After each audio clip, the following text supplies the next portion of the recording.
जब मेरी बुआ लंदन से लौटी तो उनके लहजे में एक अजीब सी मिठास थी। वो हमेशा सख्त लहजे में बात करती थी, मगर उस दिन जब वो पापा के सामने बैठी तो उनकी आवाज़ में एक नरमी थी जो मैंने पहले कभी महसूस नहीं की थी। पापा रोज की तरह मजदूरी करके घर लौटे थे। वो मिट्टी में सने कपड़े पहने हुए थे और उनकी थकान आंखों से ही झलक रही थी। जैसे ही उन्होंने बुआ को देखा तो हाथ झाड़कर साफ कर लिए और फिर जमीन पर बैठ गए। बुआ ने अपना गला खकारा और बोली, भैया देखो, मेरी जिंदगी का कोई भरोसा नहीं है, ना जाने कल हो या ना हो। मेरी एक ख्वाहिश है जो अब तक मेरे दिल में दबी रही है। मैं चाहती हूँ कि मेरी बहू कोई और नहीं तुम्हारी बेटी बने। पापा की आंखों में ये सुनते ही चमक आ गई। मेरा दिल जोर जोर से धड़कने लगा। माँ ने चूल्हे से हाथ खींचकर बुआ को हैरत से देखा।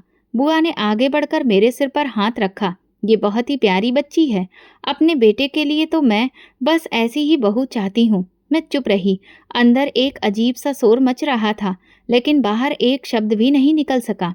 कुछ दिनों में बात आगे बढ़ गई।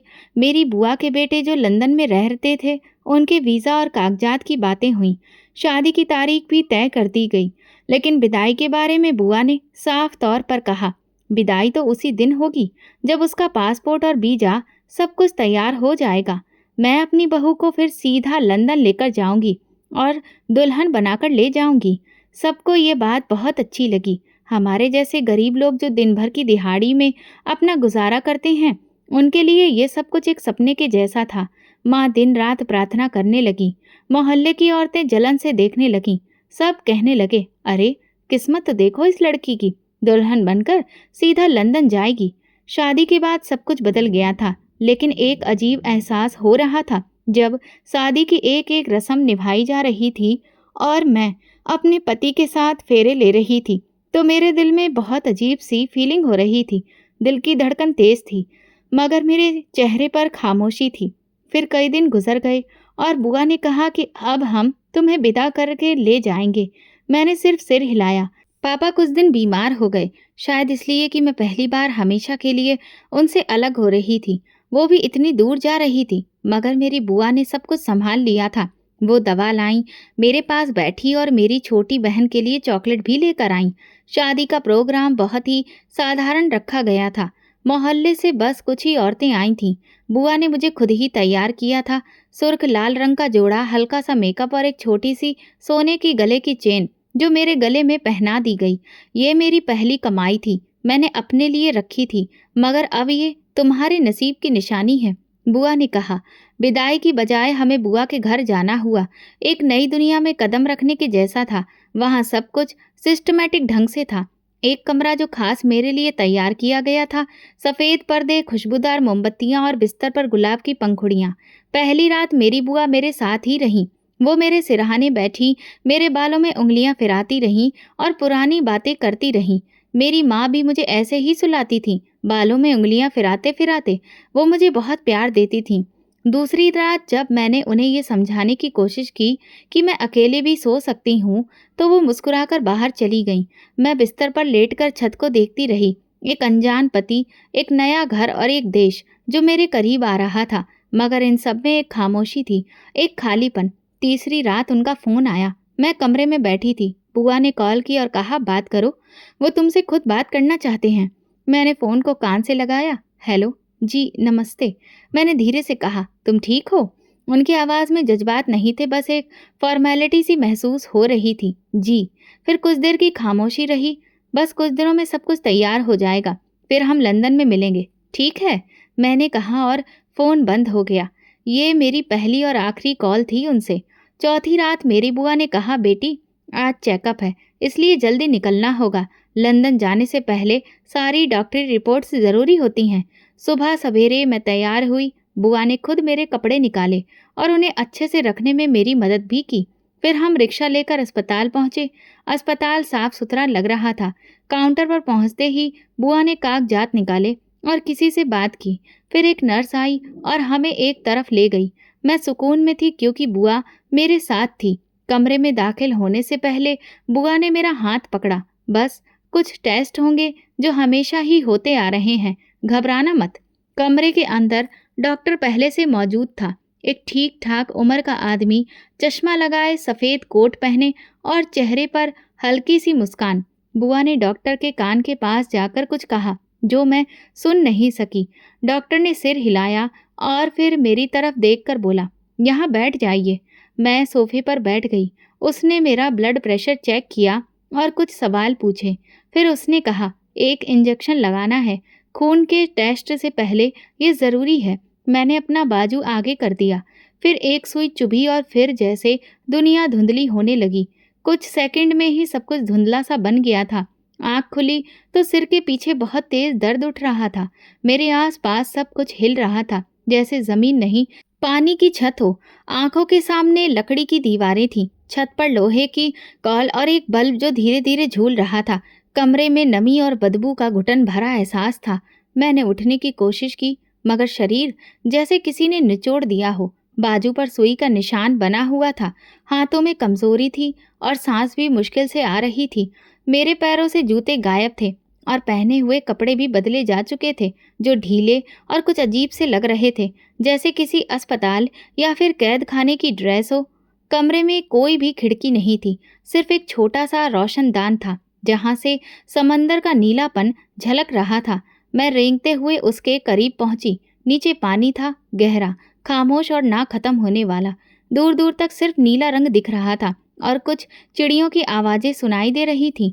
मेरे दिल में सबसे पहला ख्याल ये आया कि मैं ज़मीन पर नहीं हूँ, मैं किसी बाहरी जहाज पर हूँ। दरवाजे पर लोहे की सलाखें थीं, बाहर से ताला लगा था। कमरे के बाहर धीमी आवाज़ आ रही थी, कोई अजनबी भाषा में बात कर रहा था। कुछ बोलियां ऐसी थीं जिन्हें मैं समझ नहीं सकी। कुछ हंसी की आवाज़ें थीं, कुछ भारी कदमों की। फिर अचानक दरवाज़ा खुला। एक अजनबी औरत अंदर आई, ठीक ठाक उम्र की। उसका रंग सांवला था, चेहरा गोल सा। हाथ में एक थाली थी जिसमें 2 रोटियां, थोड़ा सा पनीर और एक बोतल में पानी था। उसने मुझसे नजरें नहीं मिलाईं, बस चुपचाप मेरे सामने रख दिया और बोली, खाओ। आवाज़ में एक अजीब सी कठोरता थी। मैंने कहा, मैं कहाँ हूँ? मैं घबराकर पूछ बैठी, लेकिन उसने कोई जवाब नहीं दिया। मुझे यहाँ क्यों लाया गया? वो मुड़ी और जाते जाते सिर्फ इतना कहा, तुम्हारी भलाई इसी में है कि ज़्यादा सवाल जवाब ना करो। फिर दरवाज़ा दोबारा बंद हो गया। उसके साथ ही बाहर से कुछ और लोगों की आवाज़ें आने लगीं। मैं थाली को देर तक घूरती रही, मगर भूख का एहसास कहीं गायब हो चुका था। मुझे कुछ भी समझ में नहीं आ रहा था। ये कौन लोग हैं? मुझे कहाँ लेकर आ गए हैं? क्या मुझे बेच दिया गया है? अगले कुछ घंटे सन्नाटे में गुजरे। मैं दीवार से लगकर बैठी रही। मन में सिर्फ धुंधलापन था। दिन कब गुजर गया और रात कब आ गई, इसका अंदाजा ही नहीं हुआ। फिर कुछ देर बाद बाहर से शोर सुनाई दिया। कोई नई लड़की चीख रही थी। मैं दरवाजे के पास गई तो आवाज़ें साफ सुनाई देने लगीं। जाने दो मुझे, मैंने कुछ भी नहीं किया, प्लीज़। उसके बाद एक तेज आवाज़ आई, जैसे किसी को धक्का दिया गया हो। कुछ समय के बाद उसकी चीखें और चिल्लाहटें बंद हो गईं। अगले दिन या शायद रात का वक्त था, मुझे अंदाजा नहीं था। 3 आदमी आए, दरवाज़ा खोला। उनमें से एक लंबा और सांवला था, दूसरे 2 के हाथ में कागज़ और फाइलें थीं।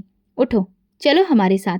मैंने घबराकर पूछ बैठी, कहाँ ले जा रहे हो? बस चुपचाप साथ चलो, ज़्यादा सवाल मत करना। उन्होंने मेरा बाजू पकड़कर खड़ा कर दिया।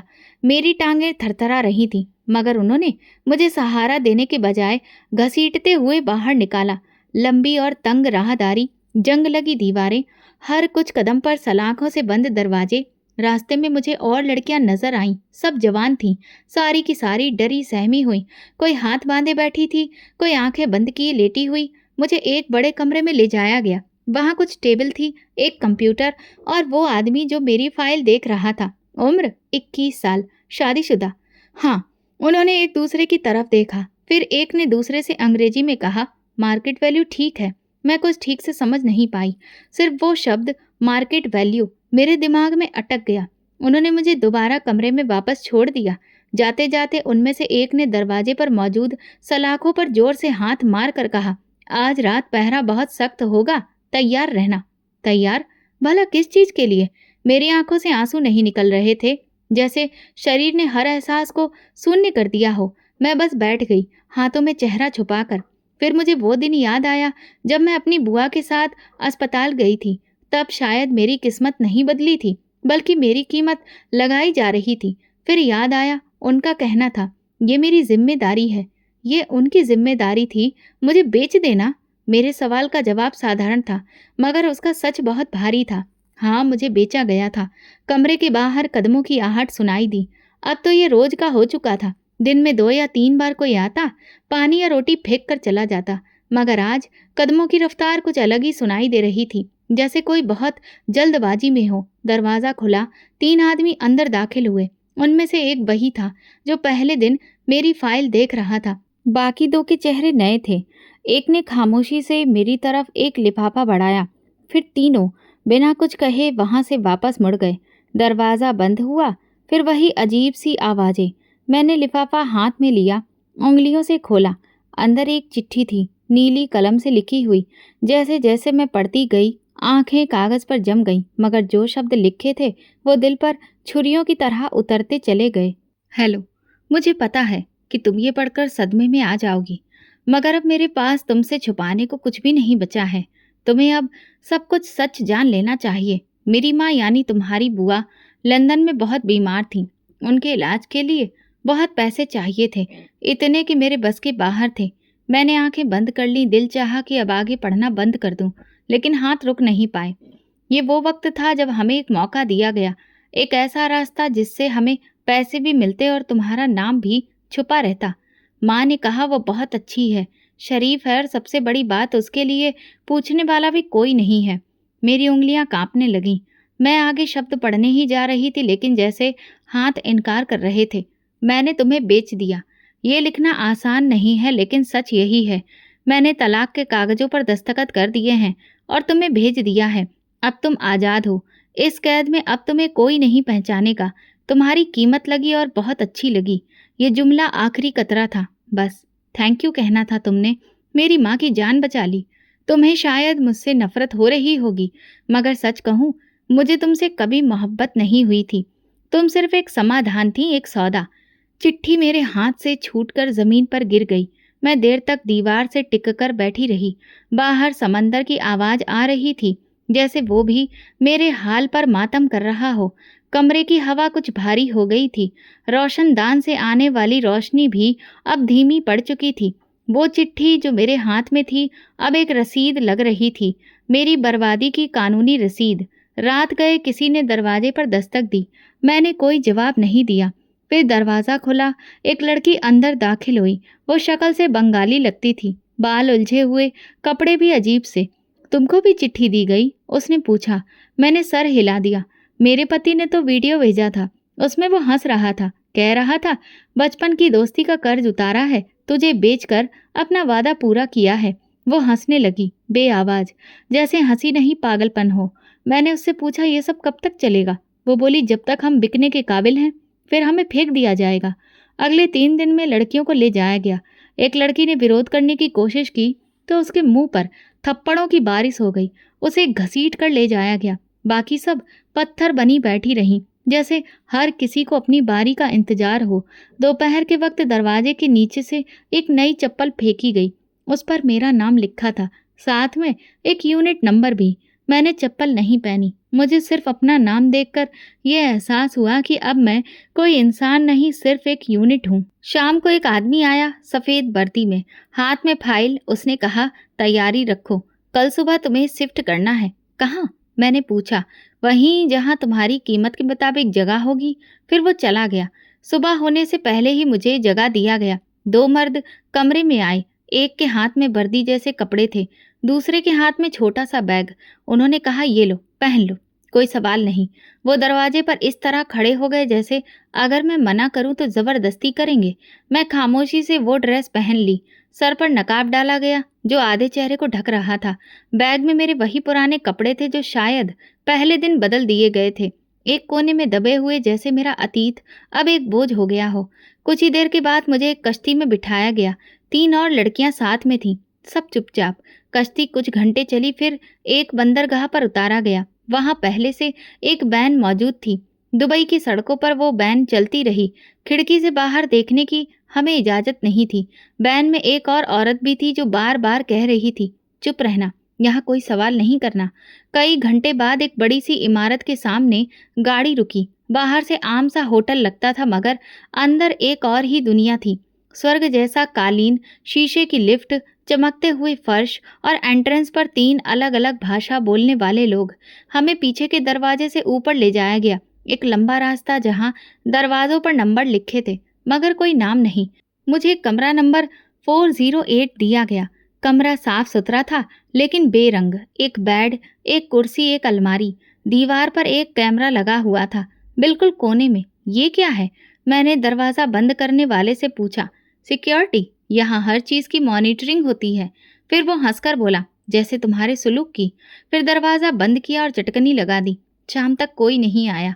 फिर अचानक इंटरकॉम बजा। एक आवाज़ आई, कमरा नंबर 408 तैयार रहो, विजिटर आ रहा है। मैं चौंक गई। विजिटर? किस लिए? थोड़ी देर बाद दरवाज़ा खुला। एक अरब शख्स अंदर आया। उम्र करीब 40, सफ़ेद कपड़े, सोने की अंगूठियाँ और एक महंगा सा परफ्यूम। एक लम्हे के लिए वो रुका, मुझे सर से पांव तक देखा, फिर बोला, इसे मेरे कमरे में भेजो। फिर वो मुड़ा और बाहर चला गया। गार्ड ने एक दूसरे की तरफ देखा, फिर एक ने मुझसे कहा, चलो, ज़्यादा वक्त बर्बाद मत करो। मैंने कदम पीछे खींचे। कहाँ? क्यों? यहाँ क्यों? इजाज़त नहीं है यहाँ पर। इनकार की। तुम्हें वहीं जाना है जहाँ बुलाया जाएगा। मैंने सिर्फ एक शब्द कहा, नहीं। गार्ड आगे बढ़ा, मेरा बाजू पकड़ा और कहा, समझदारी इसी में है कि चुपचाप साथ चलो। अगर शोर किया तो अगली फ्लाइट में बांग्लादेश भेज दी जाओगी। मैं मजबूर होकर उसके साथ चलने लगी। वो मुझे होटल के एक और फ्लोर पर ले गया, जहाँ पर दरवाजे की पट्टी पर लिखा था, VIP स्वीट। दरवाज़ा खुला, मैं अंदर दाखिल हुई। वही अब आदमी सोफे पर बैठा था, एक हाथ में सिगार, दूसरे में मोबाइल। मेरी तरफ देखे बिना बोला, तुम भारत से हो? मैंने सिर हिलाया। आवाज़ नहीं निकली। चलो अच्छा है, पर सुकून और खामोश। मुझे खामोश लड़कियां पसंद हैं। फिर उसने घंटी बजाई। एक नौकर आया और उसने अरबी में कुछ कहा। नौकर मेरे लिए एक ड्रिंक ले आया, शायद जूस। पियो, तुम्हारा दिन लंबा गुजरा है। मैंने गिलास हाथ में लिया, मगर पिया नहीं। शेख ने हंसते हुए कहा, पहली बार हो, कोई बात नहीं, तुम्हें आदत हो जाएगी। मैंने उस दौरान सिर्फ एक काम किया, गिलास जमीन पर फेंक दिया। मैं कोई चीज़ नहीं हूँ जिसे आदत बना लिया जाए। शेख खड़ा हुआ और गार्ड को बुलाया, इसे नीचे वापस लेकर जाओ, यह अभी तैयार नहीं है। मुझे दोबारा कमरा नंबर 408 में वापस लाया गया और दरवाज़ा बंद कर दिया गया। अगले दिन एक और लड़की आई, वो भी भारतीय थी। हमने कुछ देर खामोशी में वक्त गुजारा। फिर वो बोली, यहाँ रहना है तो समझौता करना पड़ेगा।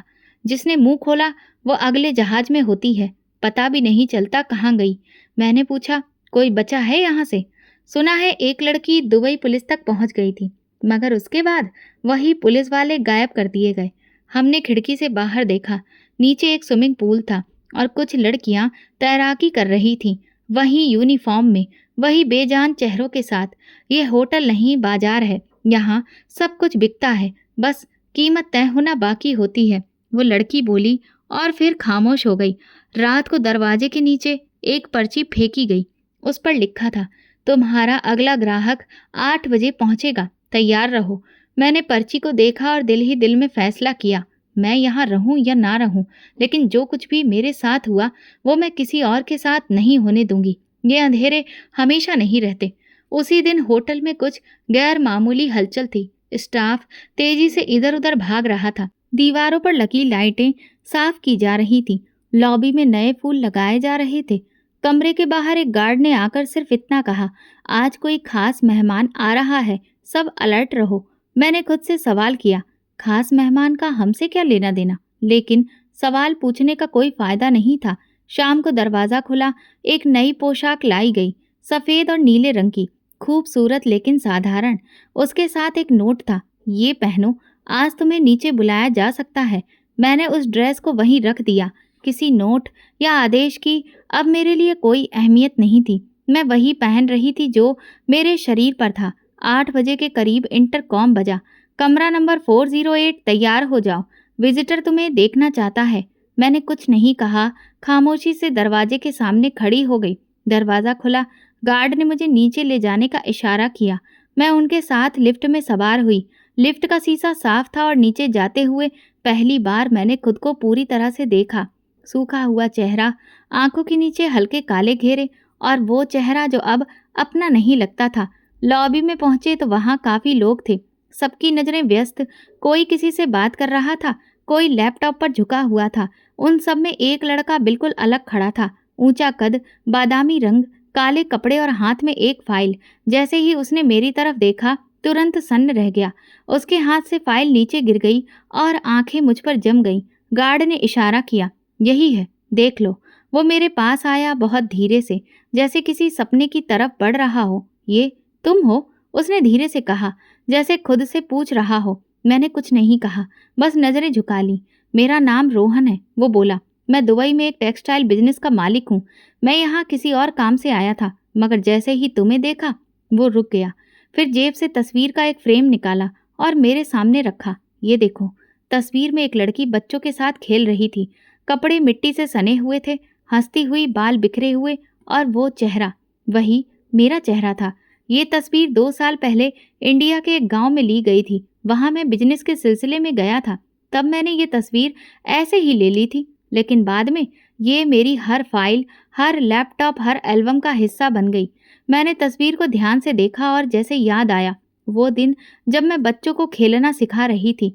तब जिंदगी साधारण थी, भले ही मुश्किल थी, मगर आज़ादी थी। मैंने कभी सोचा नहीं था कि वही चेहरा एक दिन यहाँ इस हालत में, इस जगह पर देखूंगा। फिर उसने इधर उधर देखा और धीरे से आवाज में बोला, यहाँ सब ठीक नहीं है, मुझे मालूम है, मगर मुझे ये भी मालूम है कि अगर मैं कुछ ना करूं तो शायद तुम कल तक यहाँ ना रहो। मैंने पहली बार उसकी आंखों में देखा। वहां खौफ भी था, हमदर्दी भी, और कुछ और। शायद वही एहसास जो बरसों पहले मेरे बाप की आंखों में होता था, जब वो काम से आकर मुझे अपनी गोद में बिठाता था। तुम कुछ नहीं कर सकते, मैं धीरे से बोली। ये जगह सिर्फ शरीर मांगती है, आवाज नहीं सुनती। मैं कुछ ना कुछ जरूर करूंगा, उसने अटल लहजे में कहा। मुझे पता है, यहाँ और भी लड़कियां हैं। मैं पुलिस से बात करूंगा, मीडिया में आवाज उठाऊंगा। तुम बस हिम्मत मत हारना। उसी पल एक गार्ड पास में आया। वक्त पूरा हो गया है, चलिए। रोहन ने तुरंत एक कार्ड मेरी तरफ बढ़ाया। इस पर मेरा नंबर है, जैसे ही मौका मिले फोन करना या कोई मैसेज भेजना। अगर कुछ ना कर सको तो किसी को ये दे देना, मैं समझ जाऊंगा। मैंने कार्ड ले लिया और बगैर कुछ कहे दोबारा लिफ्ट में चढ़ गई। ऊपर पहुंचकर जब दरवाजा बंद हुआ तो मैं कार्ड को देखती रही। Rohan Khanna, director, Raman textile, UAE. ये कोई सपना नहीं था। पहली बार ऐसा लगा कि शायद कोई बाहर वाकई मेरी हालत को समझ पाया है। उस रात सोने से पहले मैंने वो कार्ड अपने तकिए के नीचे रख दिया और बरसों बाद पहली बार दिल से एक सच्ची प्रार्थना निकली। अगले दिन वो दोबारा आया, मगर इस बार ना किसी विजिटर कार्ड के साथ, ना गार्ड के साथ। एक नौकर ने मेरे दरवाजे पर दस्तक दी। नीचे जाना है, मेहमान आए हैं। दिल में हल्की सी उम्मीद जगी। मैंने धीरे से कार्ड जेब में रखा और गार्ड के साथ नीचे चली गई। लॉबी में पहुंचकर देखा वो वहीं खड़ा था, रोहन। इस बार उसकी आंखों में कल जैसा एहसास नहीं था, एक फैसला था। उसने कुछ नहीं कहा, बस मुझे देखा। मैं समझ गई, वो अब कुछ कर चुका है या करने वाला है। हमारी आंखें मिली ही थी कि होटल की पिछली तरफ अचानक एक शोर हुआ। लोग भागते हुए लॉबी से गुजरे। एक नौकर ने रिसेप्शन के फोन से कॉल करने की कोशिश की, मगर रोहन ने आगे बढ़कर फोन की तार खींच ली। पुलिस आ रही है, सब कुछ बंद करो, किसी ने अरबी में चिल्लाकर कहा। 2 लम्हों में होटल की फिजा ही बदल गई। दरवाजे बंद किए जाने लगे, गार्ड भागते नजर आए। मैं पीछे हट गई। रोहन ने तुरंत आकर मेरा हाथ पकड़ा। यहीं रहना, कोई भी आए तुम बिल्कुल चुप रहना। वो सीधा बाहर की तरफ भागा। कुछ लम्हे गुजरे थे कि बाहर से गाड़ियों के दरवाजे खुलने और बंद होने की आवाज आई। फिर एक जोरदार आवाज, जैसे कुछ टूटा हो। मैं वहीं खड़ी रही। 2 पुलिस वाले अंदर आए, एक के पास कैमरा, दूसरे के पास वायरलेस। उन्होंने सबसे पहले रिसेप्शन के कंप्यूटरों को अपने कब्जे में लिया। 2 lady police officer hotel staff को रोक रही थीं और एक एक कैमरा चेक किया जा रहा था। एक ऑफिसर ने मुझे देखा और आकर पूछा, तुम कहाँ की हो? इंडिया की, मैंने जवाब दिया। नाम? पूनम। उन्होंने मेरी तरफ तस्वीर ली और एक लेडी ऑफिसर को आवाज दी, इसे ऊपर ले जाओ, बाकी लड़कियों को भी निकालो। जब हम ऊपर पहुंचे तो कमरा नंबर 405, 406, 409, 410 खोले जा चुके थे। हर कमरे से एक लड़की निकली, सबकी हालत कमजोर, आंखों में नींद और डर। कमरा नंबर 412 बंद था। दरवाजा खोला गया तो अंदर कोई नहीं था, सिर्फ एक बेड और एक खाली बोतल। एक अफसर ने सर हिलाया, ये जा चुकी है, शायद सुबह ही। कुछ देर में हम 7 लड़कियां नीचे मौजूद थीं। पुलिस ने सबकी फाइलें निकलवाईं और हमें अलग गाड़ी में बिठा दिया गया। मैंने रोहन को देखा, वो बाहर खड़ा था, मोबाइल पर किसी से बात कर रहा था। उसने मेरी तरफ देखा और होठों से बस इतना कहा, तुम सुरक्षित हो। जब गाड़ी पुलिस स्टेशन पहुंची तो वहां पहले से 2 औरतें मौजूद थीं।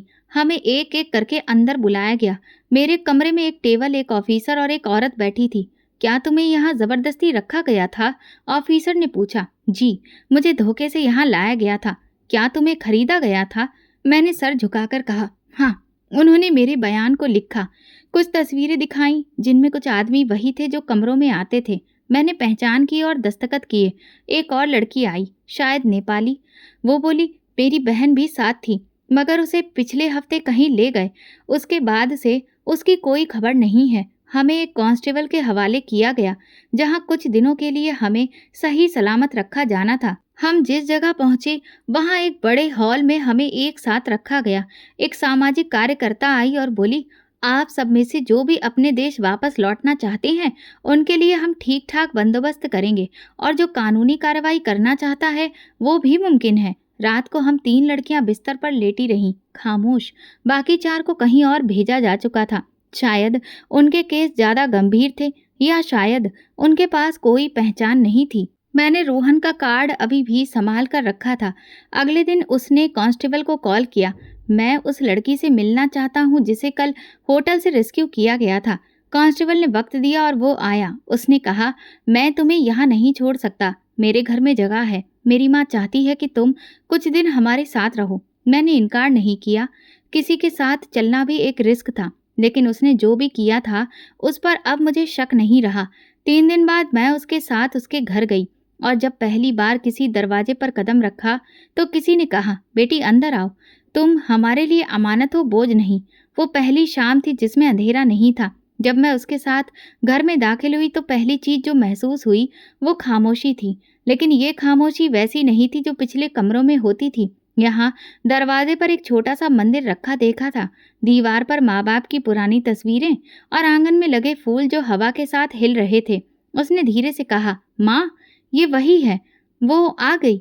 एक 50 से 55 साल की औरत किचन से बाहर आई, हाथ में आटे की महक और आंखों में वो रोशनी जो मन की होती है। उन्होंने मेरे चेहरे पर नजरें टिकाई और कुछ देर खामोशी से देखती रही। फिर आगे बढ़कर मेरे सिर पर हाथ रखा, उंगलियां बालों में फेरी और बोली, बेटा अंदर आ जाओ, बाहर धूप में क्यों खड़ी हो? मैंने एक कदम अंदर रखा और उनका हाथ पकड़ा। हाथ में गर्मी थी और दिल में एक अजनबी सा डर, लेकिन उनकी उंगलियों ने जैसे वो डर खींचकर बाहर निकाल दिया हो। कमरा छोटा मगर साफ था। एक सिंगल बेड, एक लकड़ी की अलमारी और खिड़की जिससे सूरज की रोशनी अंदर आ रही थी। ये कमरा तुम्हारा है, जब तक चाहो यहाँ रह सकती हो, रोहन ने सामान एक तरफ रखते हुए कहा। तुम्हें यहाँ पूरी तरह से सुकून और आराम मिलेगा। मेरे पापा की यादें इस घर में हैं और हम चाहते हैं कि इस घर में अब सिर्फ अच्छाई हो। उसकी माँ मेरे पास बैठी, मेरे हाथ पकड़े और खामोशी से चेहरा देखती रहीं, जैसे कुछ जानने की कोशिश कर रही हो, बिना पूछे। उनकी आंखों में वो सवाल नहीं थे जो बाकियों की नज़रों में होते हैं, बस एक इच्छा थी कि मैं खुद को सुरक्षित महसूस करूं। बेटा, तुम खाना खाओगी? मैं दाल चावल बना रही थी। उन्होंने पूछा। मैंने हाँ में सिर हिलाया, आवाज़ नहीं निकली। फिर वो किचन की तरफ चली गई। रोहन खड़ा रहा, फिर धीरे से बोला, कभी कभार इंसान को आवाज़ नहीं, मलहम चाहिए होता है। मैं जानता हूँ तुम कुछ कहना नहीं चाहती, बस संभलना चाहती हो। ये काफ़ी है अभी। मैं बेड पर बैठ गई और खिड़की के बाहर देखा। नीचे सड़क थी, आम सी। बच्चे खेल रहे थे। एक औरत सब्जी वाले से भाव तोल रही थी। एक बिल्ली गली के नुक्कड़ पर बैठी थी। ये सब कुछ आम लग रहा था, लेकिन मेरे लिए बहुत अलग था। कुछ देर बाद उनकी माँ ने खाना ट्रे में रखकर अंदर भेजा। बेटा, अपने हाथ से खाओ और पेट भर के खाओ, हम तुम्हें अपनी बेटी समझते हैं। मैंने निवाला मुंह में रखा, लेकिन आंखों से आंसू बहने लगे। ये पहली बार था जब मुझे बिना किसी कीमत के कुछ मिला था। मैंने खुद से कहा। उनकी माँ मेरे पास आई, मेरा सिर अपनी गोद में रखा और बस इतना कहा, बेटा, भगवान किसी को भी आजमाता है, लेकिन उसका रहम बड़ी चीज़ है। तुम यहाँ हो, ये उसी की निशानी है। अगले दिन रोहन ने कुछ फाइलें मेरे सामने रखी। ये तुम्हारे दस्तावेज हैं जो हमने पुलिस से लिए थे। तुम अब कानूनी तौर पर आज़ाद हो। अगर चाहो तो इंडिया वापसी का बंदोबस्त किया जा सकता है। या फिर यहाँ रहकर नए कागजात के साथ नई जिंदगी शुरू कर सकती हो। मैंने कुछ लम्हे सोचा, फिर कहा, मैं वापस इंडिया जाना चाहती हूँ। वहाँ मेरे पापा हैं और शायद अभी भी मुझे अपनी बेटी समझते हैं। उसने सिर हिलाया। ठीक है, हम सब साथ जाएंगे। अगले कुछ दिन सुकून से गुजरे। मैं रोजाना रोहन की माँ के साथ किचन में वक्त बिताती, कभी उनकी बातें सुनती, कभी छोटे मोटे काम करती। मैं उनके साथ पूजा पाठ भी करती। वो मुझे आशीर्वाद देती। एक शाम रोहन ने आकर कहा, माँ चाहती है कि तुम अपने गांव फोन करो, बात करो अपने पापा से। मेरे हाथ कांपने लगे। इतने सालों बाद क्या वो मेरी आवाज पहचानेंगे? रोहन ने मोबाइल मेरे हाथ में दिया। मैंने नंबर मिलाया। दिल जोर से धड़क रहा था। 5 बार घंटी गई। फिर किसी ने फोन उठाया। पापा, मैं पूनम। फिर खामोशी। मैं बोल रही हूँ, पूनम। कई लम्हे गुजरे, फिर आवाज आई, रोती हुई, टूटी हुई। मेरी बच्ची पूनम, तू जिंदा है? मैंने कुछ नहीं कहा, बस सर हिला दिया। आवाज न निकल सकी। तू जिंदा है? भगवान तेरा शुक्र है। मैंने तो उम्मीद ही छोड़ दी थी कि तू कभी वापस आएगी। मैंने फोन बंद नहीं किया, लेकिन कुछ देर दोनों तरफ खामोशी रही। ऐसी खामोशी जो शब्दों से ज्यादा बोलती है। उसी रात मैं छत पर गई, आसमान देखा और दिल ही दिल में एक वादा किया, अब मैं कभी खुद को बिखरने नहीं दूंगी। ये घर, ये लोग, बिना किसी कीमत के मोहब्बत करने वाले लोग मेरे नसीब का वो हिस्सा थे जिस पर अब तक पर्दा पड़ा था। जब इंडिया वापसी की तारीख तय हुई तो मेरे अंदर एक अजीब सी बेचैनी शुरू हो गई। सब कुछ ठीक लग रहा था, लेकिन दिल में एक खालीपन था जिसे कोई भर नहीं पा रहा था। दिन के वक्त मैं सबके बीच हंसती, काम में लगती, रोहन की माँ के साथ वक्त बिताती, लेकिन रात जैसे ही आती सब कुछ बदल जाता। नींद जाती, लेकिन सुकून नहीं था। सोने की कोशिश करती तो वही कमरा, वही चेहरे, वही आवाजें मेरे दिमाग में गूंजने लगती। सपनों में कभी वो अरब शेख होता, कभी वो दरवाजा जिस पर मेरा नाम लिखा था। अक्सर ऐसा लगता जैसे किसी ने मेरे मुंह पर हाथ रखा और मैं बोल नहीं पा रही। एक रात अचानक मैं चीख कर उठी। सांस फूल रही थी, पसीने में भीगी हुई थी। कमरे में अंधेरा था, सिर्फ दरवाजे के नीचे से हल्की रोशनी आ रही थी। मैं बेड से उतरकर कमरे के कोने में गई, घुटने सीने से लगाकर खुद को दिलासा देने की कोशिश की, लेकिन आंखें बंद करते ही वही सब दोबारा लौट आता। दरवाजा खुला। रोहन हाथ में पानी का गिलास लेकर अंदर आया, मेरे पास आकर बैठा और गिलास मेरी तरफ बढ़ाया। पियो, आराम से सांस लो। मैंने खामोशी से गिलास पकड़ा, 2 घूंट पिए, हाथ कांप रहे थे। वो कुछ देर खामोश बैठा रहा, फिर धीरे से बोला, पूनम, तुम रात को जगती हो, हमें पता है। मैंने सिर झुका लिया। ये सब वक्त के साथ खत्म नहीं होता, लेकिन अगर तुम इसे दिल से ना निकालो तो सारी जिंदगी चलता रहता है। तुम्हारी जिंदगी अब तुम्हारे हाथ में है। तुम चाहो तो इसे रोने में निकाल दो, या फिर तुम चाहो तो इसे दोबारा जीने में लगा दो। मैंने पहली बार उसकी बातों पर ध्यान दिया। उसी रात फिर सपना आया, मगर मैं ठीक रही। उठकर खामोशी से पानी पिया और वापस लेट गई। दरवाजा नहीं खुला। शायद रोहन जा चुका था, मगर उसने मेरी खामोशी पर भरोसा किया। एक दिन उसने कहा, मैं चाहता हूँ कि तुम हमारे साथ गांव चलो, तुम्हारे पापा से मिलेंगे। अब तुम्हारा इंतजार नहीं कर सकते। मैंने सवाल किया, अगर मैं उनसे मिली और वो मुझे दोबारा से अपना नहीं पाए तो भी तुम्हें अपना हक अदा कर दिया है, बाकी फिर उनकी मर्जी है। मैंने हामी भर ली। घर छोड़ने से पहले रोहन की माँ ने मुझे एक लाल दुपट्टा दिया जिस पर कढ़ाई हुई थी। ये मेरी शादी के वक्त का है, तुम्हें दे रही हूँ। जहाँ भी जाओ सर पर रखना, ये इज्जत की निशानी है। मैंने दुपट्टा पकड़ा, दिल में एक परत सी खुलती महसूस हुई। कुछ दिन के बाद हमें रवाना होना था। मैं रोज रात को सोती तो कोशिश करती कि अब मेरी चीख ना निकले, नींद में दबी आवाज़ों को मैं पी जाऊं। रोहन अभी भी अक्सर जागता था, लेकिन खामोशी से, जैसे वो जानता हो कि मैं खुद से जंग लड़ रही हूँ और उसे सिर्फ पास रहने की ज़रूरत है, समझने की नहीं। रातें अभी भी गहरी थीं, मगर सुबह की उम्मीद अब रोशनदान से झांकने लगी थी। सफ़र की तैयारी पूरी हुई तो रोहन ने खामोशी से मुझे वो बैग दिया जिसमें मेरे असली कपड़े, पहचान पत्र और कुछ कागजात थे। मैंने बैग को पकड़ा और कुछ देर तक बस उसे देखती रही। मेरे हाथों में वो सबूत था कि मैं अब दोबारा खुद को पहचान सकती थी, अपने नाम से, अपनी पहचान से। कई महीने गुजर चुके थे उस दिन को जब मैं बिना मर्जी के, बिना इरादे, खाली दस्तावेज बनकर किसी कमरे में जागी थी। सफ़र का आगाज़ दुबई एयरपोर्ट से शुरू हुआ। रोहन ने बोर्डिंग पास मेरे हाथ में रखा और बोला, ये तुम्हारा है, सिर्फ तुम्हारा। इस पर तुम्हारा नाम है, किसी और का नहीं। प्लेन की खिड़की से बाहर बादलों को देखते हुए मुझे वो लम्हे याद आए जब मैंने ये सोचना ही छोड़ दिया था कि वापस जा पाना अब मुमकिन होगा। अब जहाँ वो करीब था, जब दिल जैसे रुकने लगा था। रोहन बराबर वाली सीट पर बैठा था, मगर हमने ज़्यादा बात नहीं की। सफ़र में अक्सर खामोशी ही सबसे ज़्यादा बोलती है। दिल्ली एयरपोर्ट पर जब हम उतरे तो धूप धुंधली थी और हल्के बादलों वाली फिजा में ठंडक ने मेरा स्वागत किया। मेरे पैर ज़मीन पर पड़े तो एक लम्हे को ऐसा लगा जैसे मैं बरसों बाद ज़मीन पर चल रही हूँ, जैसे मेरी हड्डियों को दोबारा अपना वजूद याद आ रहा हो। गाड़ी रोहन का पुराना ड्राइवर चला रहा था। वो रास्ते में मुझे गांव की जानकारी देता रहा। नई सड़कें बनी हैं, मोहल्ले में ये स्कूल खुल गया है और तुम्हारे पापा इतने बूढ़े हो गए हैं कि रोज थकान से बैठ जाते हैं मंदिर के सामने बेंच पर। जब हम गांव के बाहर पहुंचे तो मैं खिड़की से जाकर वही पेड़, वही कच्चे रास्ते, वही मिट्टी की खुशबू, बचपन का मंजर एक एक करके आंखों के सामने आने लगा। लेकिन दिल में एक डर था, पापा का व्यवहार किस तरह का होगा? अगर उन्होंने मुझे देखते ही दरवाज़ा बंद कर दिया, अगर वो ये कहने लगे कि तुम मेरी बेटी नहीं हो, तो फिर क्या होगा? गली में पहुंचकर गाड़ी रुकी। मैं दरवाज़ा खोलने ही वाली थी कि रोहन ने मेरा हाथ पकड़ लिया। याद रखो, जो तुम्हें पहचानने से इनकार करे वो तुम्हारी सच्चाई को मिटा नहीं सकता। मैंने दरवाज़ा खोला और धीरे से बाहर कदम रखा। घर वही था, मिट्टी की दीवारें, लोहे का पुराना दरवाज़ा, ऊपर कच्ची छत पर लटकती ईंटों वाली कपड़े की रस्सी। दरवाजे पर दस्तक दी, कोई आवाज़ ना आई। एक और दस्तक दी, फिर दरवाज़ा खुला और अंदर से मेरी छोटी बहन निकली, जो अब बड़ी हो चुकी थी। वो पहले एक पल को रुकी, फिर आंखों पर भरोसा नहीं हुआ। पूनम दीदी। मैंने आंखों में आंसू लिए हाँ में सिर हिला दिया। वो पीछे हटी और चीखती हुई अंदर गई। पापा। पूनम दीदी वापस आ गई। मैं अंदर दाखिल हुई। आंगन में पुरानी लकड़ी की कुर्सी, चूल्हे के पास रखी मिट्टी की हांडी और एक कोने में बैठे पापा। मैं जैसे ही आगे बढ़ी, आंखों से आंसू बहने लगे।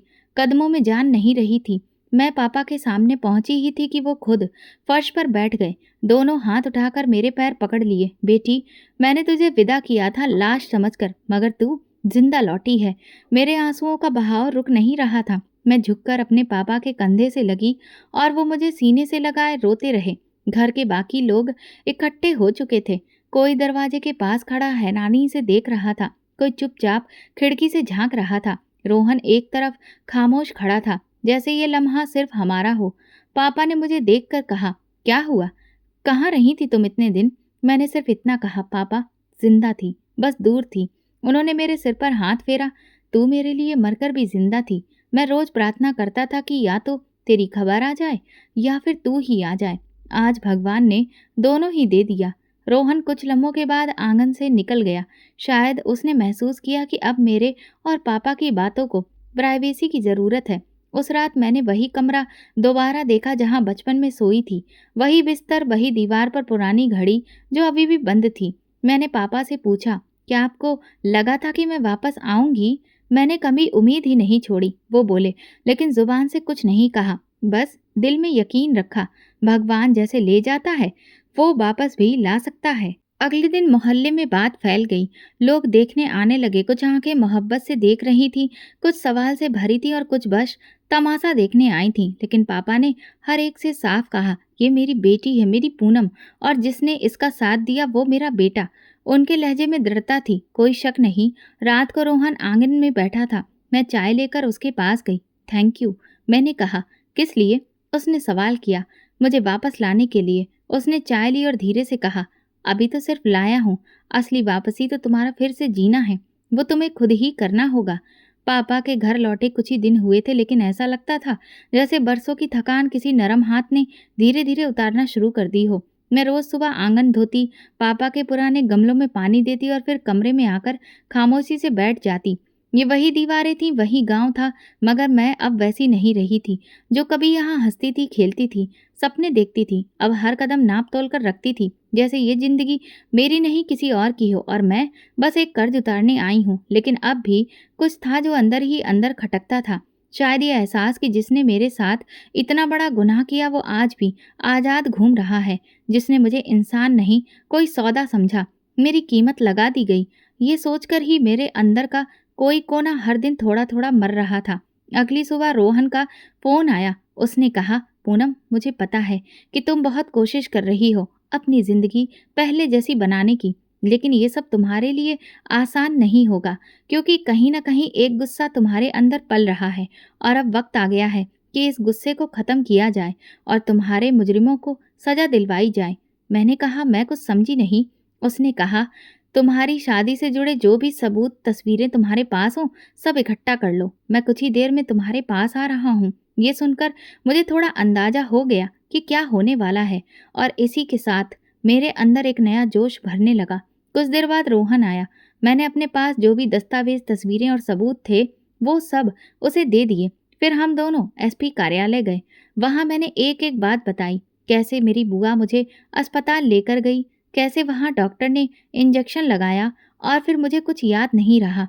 मेरे बयान के आधार पर उसी दिन पुलिस ने उस डॉक्टर को गिरफ्तार कर लिया। पहले तो उसने अपना जुर्म कबूल नहीं किया, लेकिन पुलिस की सख्ती के आगे वो टूट गया। उसने स्वीकार किया कि अब तक न जाने कितनी ही लड़कियों की जिंदगी वो इसी तरह बेहोशी का इंजेक्शन देकर बर्बाद कर चुका है। उसने जिन लोगों से संबंध रखे थे, उनके नाम और पहचान भी दे दिए। कई ऐसे लोग थे जो भारत में रहकर इस रैकेट को चला रहे थे और कुछ विदेशों में बसे हुए थे। जब कई लोगों की गिरफ्तारी हुई और कई लड़कियों को बचा लिया गया, तो मेरे अंदर एक सुकून और आत्मविश्वास जागा। धीरे धीरे ये खबर जंगल में आग की तरह फैल गई। बड़े बड़े न्यूज़ चैनल और रिपोर्टर इस पर रिपोर्टिंग करने लगे, क्योंकि इसकी शुरुआत मुझसे हुई थी। मेरे इंटरव्यू होने लगे कि कैसे मैंने ये खतरनाक लड़ाई लड़ी। रोहन ने मुझे चेताया, "अब तुम किसी एक इंसान के खिलाफ नहीं, बल्कि एक पूरे नेटवर्क के सामने खड़ी हो, जिनके ना जाने कितने चेहरे हैं, और अब जब तुम सामने आ चुकी हो, वो लोग तुम्हें पहचानते हैं और तुम्हें नुकसान पहुंचाने की सोच सकते हैं। सावधान रहना होगा।" ये सुनकर सच कहूँ तो डर नहीं लगा, बल्कि दिल में ठंडक सी उतर गई कि जो कुछ मैंने इतने समय तक सहा, उसकी सजा दिलवाने का वक्त अब आ गया है। लेकिन मेरे असली मुजरिम अभी भी बाहर थे। रोहन ने पापा को सब कुछ बताया और उन्हें समझाया कि इस वक्त मेरा अपने घर में रहना खतरे से खाली नहीं है। उसकी बातों पर भरोसा करके पापा ने मुझे उसके साथ एक सुरक्षित जगह पर भेजने की इजाज़त दे दी। अब उन्हें रोहन पर भरोसा होने लगा था। और फिर एक वो शाम आई जिसका मुझे न जाने कब से इंतज़ार था। रोहन मुझे पुलिस स्टेशन लेकर गया। वहाँ मेरे सामने दो लोग खड़े थे, मेरी बुआ और उनका बेटा बेसलाखों के पीछे थे। पुलिस ने बताया कि वे लोग स्विट्जरलैंड में आराम की ज़िंदगी जी रहे थे। हालांकि उन्होंने मेरे अलावा किसी और लड़की के साथ ऐसा नहीं किया था, क्योंकि वे पेशेवर मुजरिम नहीं थे। उन्होंने मजबूरी में ये सब किया। इलाज के लिए पैसों की ज़रूरत थी, मगर मजबूरी भी किसी और की ज़िंदगी बर्बाद करने का लाइसेंस नहीं होती, और इसीलिए अब वे अपने गुनाह की सज़ा भुगतने के लिए तैयार थे। अगले दिन ही कोर्ट में पेशी हुई। एक-एक करके वे सारे मुजरिम कोर्ट में पेश किए जाने लगे जो इस गुनाह में शामिल थे। मेरी गवाही के बाद और भी लड़कियों ने हिम्मत की। वे सामने आईं और उन्होंने ये इच्छा जाहिर की कि वे भी अब ऐसे लोगों को सख्त से सख्त सज़ा दिलवाना चाहती हैं। धीरे धीरे इंसाफ की इस लड़ाई में मैं अकेली नहीं रही। हम सबकी गवाही के आधार पर उन लोगों को कड़ी सज़ा सुनाई गई और उन्हें जेल भेज दिया गया। मेरी बुआ रो रो कर अपने गुनाहों की माफ़ी मांग रही थी और दुआएं दे रही थी कि उन्होंने ये सब मजबूरी में किया। लेकिन मैंने उन्हें एक बार भी पलटकर नहीं देखा, क्योंकि गुनाह तो गुनाह होता है, उसके पीछे वजह चाहे जो भी हो। इस वाक़ये के बाद मुझे बहुत सारी संस्थाओं, वेलफेयर सोसाइटीज़ जो महिलाओं और बच्चों के लिए काम करती थीं, वहाँ बुलाया जाने लगा। वहाँ लोग मुझसे सवाल करते, "तुम कैसे बची और तुमने इस लड़ाई को कैसे लड़ा?" मैं कहती, "मैं बची नहीं थी, मुझे बचाया गया था, मगर अब मैं दूसरों को बचाने के लिए खड़ी हूँ।" जब मैं अपनी कहानी सुनाती, तो वहाँ कई ऐसी लड़कियाँ होतीं जो अपनी कहानियों को दिल में दबाकर बैठी थीं। उन्होंने बताया कि मेरी भी अगली बारी होने वाली थी, मैं किसी तरह से बची। उनकी आंखों में आंसू देखकर मैं उनके हाथ पकड़ती और कहती, "जो हुआ उसकी सज़ा अब ऐसे लोगों को मिलेगी और अब हमारे जीने की बारी है।" मैं हर उस लड़की के लिए आज वो आवाज़ हूँ जो चुप रही, बिक गई या मार दी गई। अब मेरी कीमत कोई नहीं लगा सकता, क्योंकि अब मैं खुद अपनी कीमत जानती हूँ। और अब मेरी आवाज़ सिर्फ मेरे लिए नहीं, उन सबके लिए है जो सुनना चाहते हैं, या उनके लिए भी जो सुनने से इनकार करते हैं। मुझे महिलाओं के अधिकारों के लिए काम करने वाली एक बड़ी संस्था से ऑफर मिला कि मैं उनके साथ जुड़ूं और इस मुहिम में कंधे से कंधा मिलाकर चलूं। रोहन के मुझे हिम्मत देने के बाद मैं उस संस्थान से जुड़ गई, और आज मैं न जाने कितनी ही ऐसी लड़कियों को बचा चुकी हूँ जो बर्बाद की जा चुकी थीं, या फिर बर्बादी की कतार में खड़ी थीं। जिंदगी अब सच में सुकून से गुजर रही थी, और मेरे अंदर का गुस्सा भी अब कहीं खत्म हो चुका था। एक नई पूनम अब खुली हवा में सांस ले रही थी। एक सुबह पापा ने कहा, शाम को अच्छे से तैयार हो जाना, कोई आने वाला है तुम्हें देखने के लिए। ये सुनते ही मेरे दिल में एक अजीब सी हलचल हुई और सवाल भी उठने लगे। क्या सच में वो आएगा? मैंने पापा से पूछने की कोशिश की, लेकिन उन्होंने कुछ भी खास नहीं बताया। शाम को 3 गाड़ियां आकर घर के सामने रुकीं। जब मैं गाड़ी से उतरते हुए रोहन को देखा, तो मेरे दिल की धड़कनें बढ़ चुकी थीं और आंखों में खुशी के आंसू थे। मैं शायद सुबह से इसी लम्हे का इंतजार कर रही थी। मैं इसी चेहरे को अपने सामने देखना चाहती थी, लेकिन ये कहने की हिम्मत किसी से नहीं कर पाई थी।